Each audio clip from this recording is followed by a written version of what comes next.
समझ लीजिए कि उतना आपका शरीर डाउन हो चुका है। आगे के बच्चे के लिए प्लानिंग में आपको उतनी ज्यादा दिक्कत आएगी। आपको होता क्या है कि आगे लड़के का योग ही नहीं होता, फिर लड़कियां ही लड़कियां होने लगती हैं।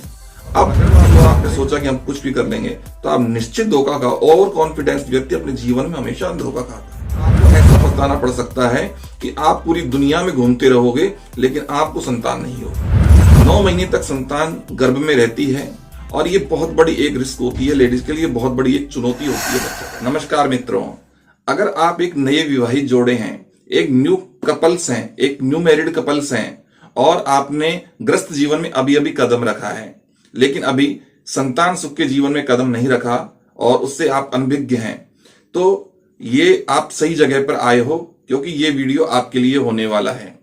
एक्चुअली बात यह है कि जब ग्रस्त जीवन शुरू होता है तो ग्रस्त जीवन का असली आनंद तभी आता है जब हमारे घर में नन्ही आहट आती है, नन्हे कदमों की आहट आती है, तभी हमारा संतान सुख के साथ हमारा जीवन सफल हो पाता है।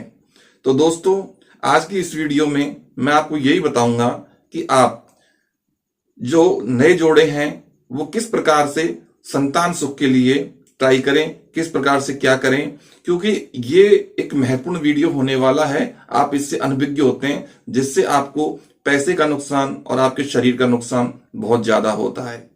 तो आज इसी के बारे में हम बात करेंगे। मैं एस्ट्रोलॉजर सुनील और आप देख रहे हैं ज्योतिष वचन।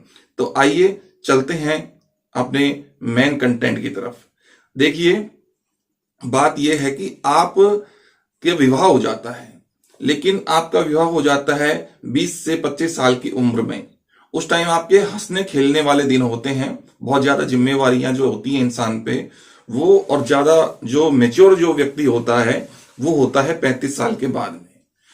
तो खासतौर पे 30 मान लो, चलो नहीं, बाकी 35 साल के बाद में जितना मतलब एज बढ़ती जाती है उतना मेच्योर होता जाता है और इंसान को नॉलेज भी उतनी आती जाती है इन सब चीजों की।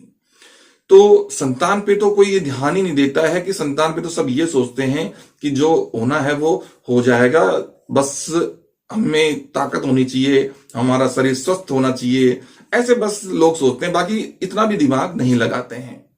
लेकिन आज जो आप ये वीडियो देख रहे हो ना, ये आपका बहुत काम का वीडियो होने वाला है। मैं आपको सही बता रहा हूं, इस वीडियो को आप बिल्कुल भी स्किप मत करना, वीडियो को पूरा देखना, क्योंकि मैं आपको जो ज्ञान दे रहा हूं ना वो आपको कोई भी नहीं देगा। मैं आपको जो सलाह दे रहा हूं आप मेरी सलाह जरूर मान लेना, क्योंकि मैंने ऐसे केसेस बहुत देखे हैं जो बाद में रोते हैं, लोग परेशान होते हैं।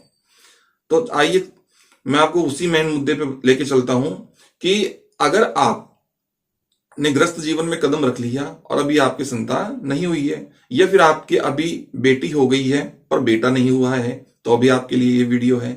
अगर आपके बेटा हो गया है और बेटी नहीं हुई है तब भी आपके लिए ये वीडियो है, क्योंकि आपकी फैमिली कंप्लीट तो नहीं हुई ना, अभी चल तो आप उसी सफर में रहे हो।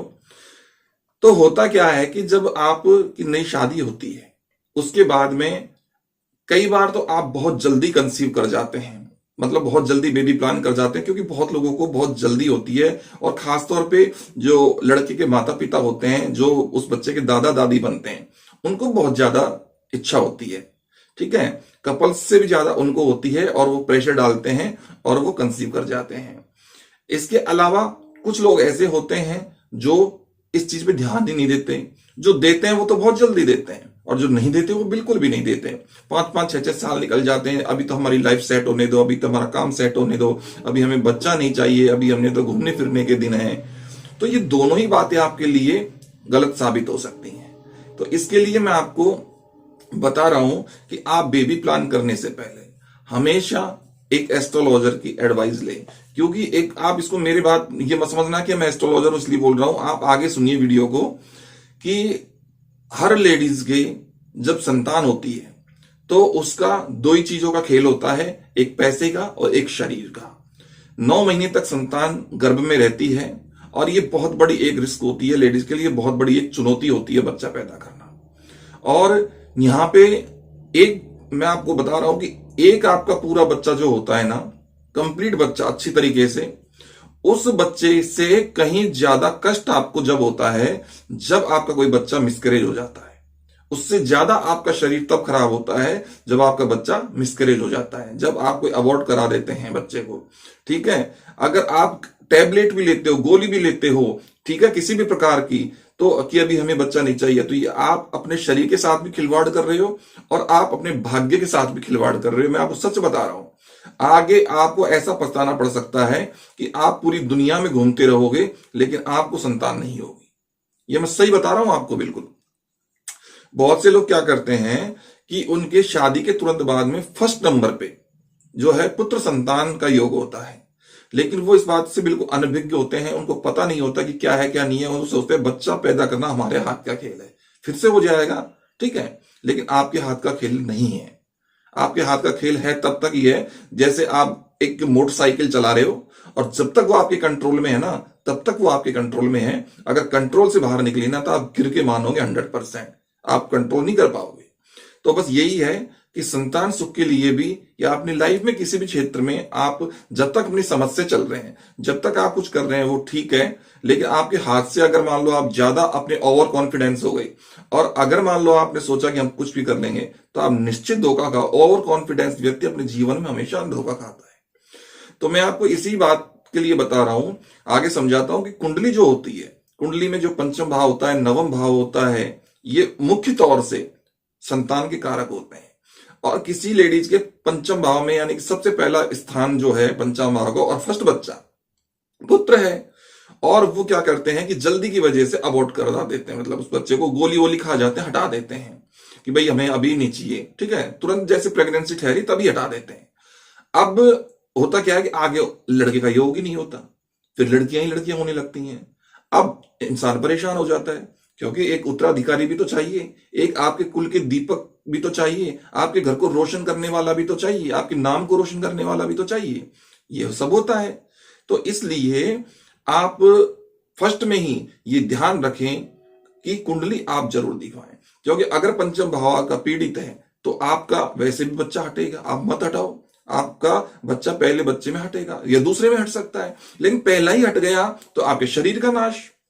ठीक है, मैं बता रहा हूं ना कि डिलीवरी से ज्यादा शरीर का नाश होता है। तो पहला ही बच्चा आपका मिसकैरेज हो गया, मान लो 3 या 4 या 4.5 महीने का, तो आप बहुत दिक्कत पाएंगे, आपका शरीर कष्ट पाएगा, आपका पैसा भी लगेगा। और ये बच्चे होने वाली जो बात है ना, ये एक ऐसी चीज है कि जैसे हम किसी चरण में, जैसे एक चरण को पूरा कर गए तो वो दोबारा हमारा नहीं आएगा, दूसरे चरण को फिर हम और पूरा कर गए तो फिर वो नहीं आने वाला है। उसी तरीके से आप एक प्रेगनेंसी को पीछे छोड़ गए ना, तो ये समझ लीजिए कि उतना आपका शरीर डाउन हो चुका है। आगे के बच्चे के लिए प्लानिंग में आपको उतनी ज्यादा दिक्कत आएगी। 2 बच्चे अगर आपके खराब हो गए, या 2 बच्चे आपने कर लिए, या कुछ भी हुआ, तो तीसरा बच्चा में आपकी और स्थिति डाउन हो जाएगी। ये बिल्कुल पक्की बात समझिए। तो कुंडली का पंचम भाव जो होता है वो संतान का कारक होता है। उसके बाद में नवम भाव से भी देखते हैं, और वैसे जो संतान का नंबर चलता है वो 5वें, फिर एक छोड़ के 7वें, फिर एक छोड़ के 9वें, फिर एक छोड़ के, तो ये नंबर चलता है कि पहला बच्चा, दूसरा, तीसरा, चौथा, 5वां, ये होता है। अब पंचम भाव यदि आपका पीड़ित है, राहु, शनि, सूर्य, केतु, मंगल, इनका यदि प्रभाव है, तो या तो आपको बच्चा नहीं ठहरेगा, ठीक है, और या फिर आप बच्चा ठहरेगा तो आपका मिसकैरेज हो जाएगा। मंगल केतु के प्रभाव से बच्चा मिसकैरेज होता है, राहु, शनि, सूर्य, इनके प्रभाव से बच्चा लगता ही नहीं है, तो ये दिक्कतें आ जाती हैं, और कई कई बार इनसे मिसकैरेज भी हो जाता है।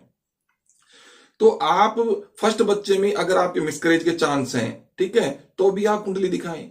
अगर आप फर्स्ट में बेटा चाहते हैं तो भी आप कुंडली दिखाएं। अगर आप फर्स्ट में बेटी चाहते हैं तो भी आप कुंडली दिखाएं। आप कुछ भी चाहते हो, ठीक है, लेकिन आपको कुंडली दिखाना जरूरी है। जो लोग स्टार्टिंग में कुंडली नहीं दिखाते हैं वो बाद में बहुत पछताते हैं। बहुत ऐसे क्लाइंट आते हैं जिनको हम ये कहते हैं कि आपने ये चीज बहुत पहले ही गलती कर दी, आपको ये बहुत पहले ही कर लेना चाहिए था। दूसरी बात, कुंडली आपको ये भी बता देगी कि अभी आपको 2 साल रुकना है बिल्कुल, या 3 साल रुकना है प्लान करने के लिए, या 4 साल रुकना है, या 6 महीने बाद करना है, या अभी करना है। तो शादी के जस्ट बाद में दूसरा पड़ाव आता है संतान सुख का, और जिसके संतान सुख जीवन में नहीं मिला उसका ग्रस्त जीवन ही बेकार है, ये आप भी जानते हैं इस बात को, ठीक है ना। तो इसलिए मैं आपको बता रहा हूं कि आप इस वीडियो के माध्यम से मैं आपको यही जानकारी देना चाह रहा था, जैसे ही आपकी शादी हुई आप एक अच्छे एस्ट्रोलॉजिस्ट को अपनी कुंडली चेक करवाइए और पूरे आपका जो संतान का सुख है उसकी एक स्क्रिप्ट समझ लीजिए कि आपको फ्यूचर में कैसे संतान पैदा करनी है, क्या करना है। क्योंकि आप अपने शरीर के साथ ही क्यों खेलते हो? अरे हस्बैंड को तो चलो कुछ नहीं होता, लेकिन वाइफ को तो बहुत कुछ होता है। वाइफ को तो बहुत परेशानी आती है, बहुत सी दिक्कतें आती हैं इससे। आप इस चीज को नहीं समझोगे, इसलिए कुंडली दिखाना अवश्य है। इसके अलावा मैं बता दूं कि आपको यदि हमारी वीडियो पसंद आई हो और आप हमारे नए दर्शक हैं तो आप हमसे जल्दी जुड़ जाइए। आप नए दर्शक हैं तो चैनल को सब्सक्राइब करके बेल आइकन को ऑन करके ही यहां से जाइए, क्योंकि मैं आपको ऐसे ही इंफॉर्मेटिव वीडियोस लाता रहूंगा। और हमारी वीडियो को लाइक, शेयर और कमेंट करिए। और आप बताइए मुझे कि आप इस समय उम्र के किस पड़ाव में हैं। क्या अभी आपकी शादी नहीं हुई है, आपने पहले वीडियो देखा, या फिर आपकी शादी हो चुकी है, आपकी संतान नहीं हुई है, या फिर आपकी संतान हो गई है, आपकी एक बेटी है या बेटा है। आपके कमेंट्स आएंगे तो मुझे अच्छा लगेगा सुनकर के। आप ये भी बताइए कि आप कहां से बात कर रहे हैं। तो इसी के साथ में मैं मानता हूं कि समय की बहुत कीमत होती है, ठीक है, और ज्यादा वक्त मैं आपका ना लेते हुए यहीं पे विदा लेता हूं। मुझे इजाजत दीजिए और अगले टॉपिक के लिए मुझे सजेस्ट करिए कि अगला टॉपिक मैं जो लेके आऊं आपकी वीडियो में वो क्या लेके आऊं। तो इसी के साथ फिर मैं आपसे इजाजत मांगना चाहूंगा। नमस्कार।